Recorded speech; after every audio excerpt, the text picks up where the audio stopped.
Ladies and gentlemen, the goose is once again loose. Welcome back to episode 2 of our adventures in Flames of War. Now, normally I'm going to start these videos with a hobby update, and there has been a bit of hobby, but we will leave that just for now because it's the start of the year. Hashtag New Year, New Army. Don't worry, we're not veering away from the Brits just yet, but maybe in the near future. So I thought I would do a typical YouTube thing and turn it into a proper channel with an unboxing, which, if you've seen my old videos, you'll know it's something I like to do from time to time, and I couldn't wait any longer to unbox some things that I picked up with some generous Christmas vouchers. And it's very much a Flames of War theme, you'll be surprised to hear. So we will dive straight into that. I will take you over into my messy man cave, extra points for those that can spot the tea-stained mug, and we'll see what's in the box of joy. See you in a couple of minutes. Welcome to the unboxing. So, quick hint, this is not anything to do with the British. So the British list for the game against Martin is not changing. However, hashtag New Year, New Army, I wanted something that I could play against myself, if needed, at a decent points value.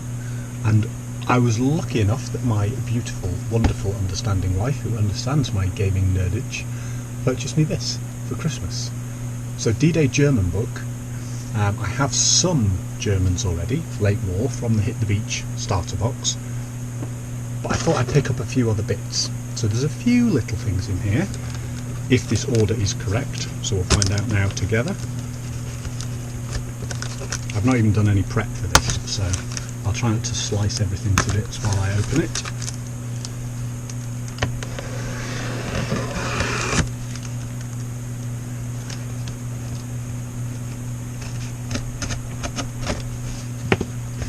Let's see what comes out of here first.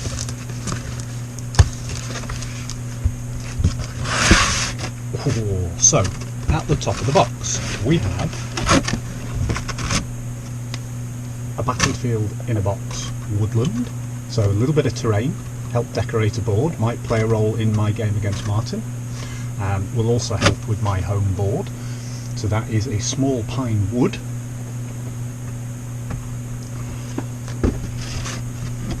To add to that, slightly different foliage, but again, a small autumn wood.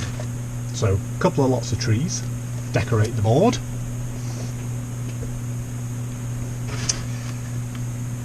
Then we've got, because I wanted to be able to round out the force, I suppose this comes out next, which is the D-Day Waffen-SS book, to support my D-Day German book, give me a few more options.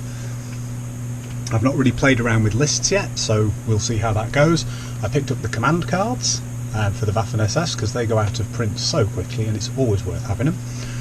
So very nice to actually have. That's my first set of command cards. I've tried to get German ones, British ones before for D-Day. They're all sold out everywhere, so that might be an eBay job at some point. And then the last little bit, because I have already got some Germans, I've got some transports. Nice little models. And I have no half-track transports to go with my current German infantry, which I have quite a bit of from the Hit the Beach starter set. But that on its own is not really the start of a new army. There was one other thing I ordered with a few bits of Christmas voucherage. That arrived a few days ago, and that's a German starter force. So we won't be doing this yet. We're all focused on the British, we're all focused on getting the list together to play the game against Martin. But at some point, another project is going to be the Germans. So we've got 2 late war D-Day era lists potentially rolling up together. Gives us some flexibility and means that I can have a game against myself at some point to practice the rules. Hope you enjoyed the unboxing. Back to the rest of the video. Well, hopefully you enjoyed that. I certainly did, because I now have my shiny Germans and a little bit more terrain. So that is a project for down the line. But back to the current project. The next thing up is the game with Martin, and for that we need to do the Brits. So the big question is, has there been any hobby progress since last week? And the answer is yes. I have now painted more models this year than I did in the entire 12 months of last year, which is to say I have painted one model. I've got one base of infantry complete. The big thing there is I'm very happy with my paint scheme. It's doable. I'm not going to say it's quick. It's taking me quite a long time. I have started 6 more bases of infantry now that I'm happy with it. And we'll talk through that in a few seconds when we go through the list. But I've started it. So I built the 6 3-inch mortars for the mortar platoon. So now my whole army is built and can at least go on the table. So if we got no further now, everything apart from the airborne platoon of mortars is primed, and everything is built. So we are ready. We could technically have our game with Martin tomorrow. But to make them look good, I want to get paint on them. And actually, this first base I'm pretty happy with. I think ranks and ranks of infantry in that scheme are going to look great. But I will show that in the next video. We'll deep dive into the hobby tutorial. And hopefully, in the next video, I'll have a few more bases to show you as well, rather than just the one I've got started now. So progress has been made. But what we said we'd do in this video, as well as the sneaky unboxing, which was unplanned but worth sneaking in, was I was going to briefly run through the list that I'm going to run up against Martin. So the list is now up on screen, and this is what I'm taking. So I've got 2 formations. I've got a parachute company, so a good block of infantry, which, as I said, is one of the things that drew me to Flames of War. But also it's very good for taking objectives. They're quite hard to remove from the table, so it gives me a bit of stability in terms of my force getting shot off the table as well. So that parachute company is a 2-man Sten gun team as the HQ. They're currently on my painting desk with paint on them, and then 2 6-man parachute platoons. So there are 5 of the Bren gun and Smiley rifle teams, one of which is a command base, and each one has a Piat anti-tank team. So I've got 6 bases on the painting table at the moment. Those are the 2 Sten guns, the 2 Piats for the 2 different teams, and the 2 command bases for the 2 different teams.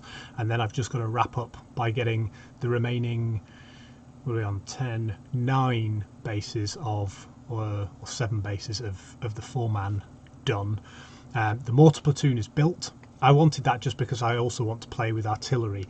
So the way I've built this list is to give me a bit of flexibility and give me a bit of everything. So I've got some artillery, I've got some tanks, I've got some infantry.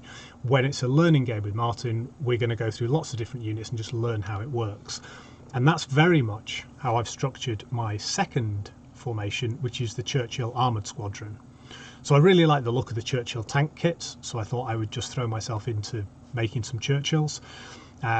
But again, I don't know the game, I don't really know the rules, I don't know what works where, so I thought, you know what, we'll take one of everything. We'll put it on the table, we'll roll some dice, and I find it much easier to learn something. I can understand it by reading the rules and by looking at the cards, but I learn things much better by playing and throwing dice and going, ah, now I see.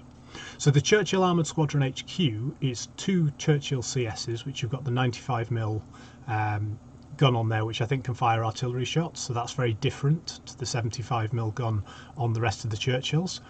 That comes with 2 Churchill armoured troops, each of which is exactly the same.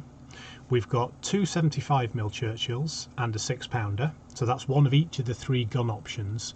You've got 75s, 95s and the 6-pounder. And in each of those armoured troops, I've replaced one of the Churchill 75s with a late Churchill 75, which I think just ups the armour a little bit. I had the points in there, but also I wanted to build them all differently and see what the difference was in the models. And I wanted to run them all on the table and see if the Churchill versus the late Churchill was actually worth the extra points, or if in future, I think I have another box of Churchills left somewhere, so I can always build a few more and chop and change. But for the game with Martin, this will give me the best chance to learn something, because I've got infantry, I've got artillery, I've got a range of different guns, I've got some slightly different armour values on my tanks, and that's emphasised even more because I'm taking a small Stuart Recce Patrol. So just 3 Stuarts in there, that's all I could squeeze in the list, but they're great little models. And I think they've got the spearhead rule, which lets me do some form of scouty movement at the start of the game. We'll figure that all out when we get to it, but again, it was another layer that I thought would be fun to experiment with. And then I've also got the 17-pound anti-tank troop in there. So that is 4 17-pounder guns, so a more static unit with some anti-tank firepower. I just like those models. I like the mix of infantry and a gun team, and again I wanted to run some infantry, some tanks, some guns. So we've got a lot of painting to do there, and a lot of that painting is infantry.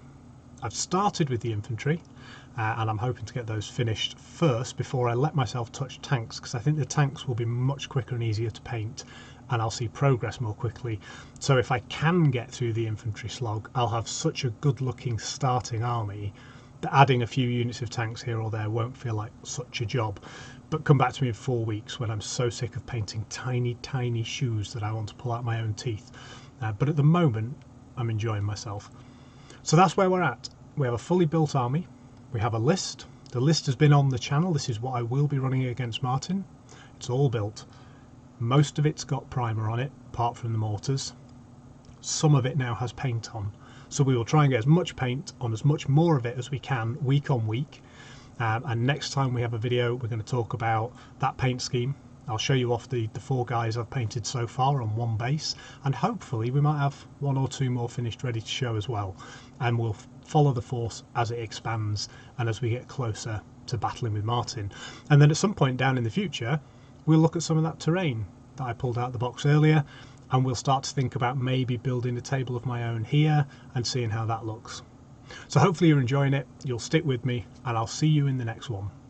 Goose out.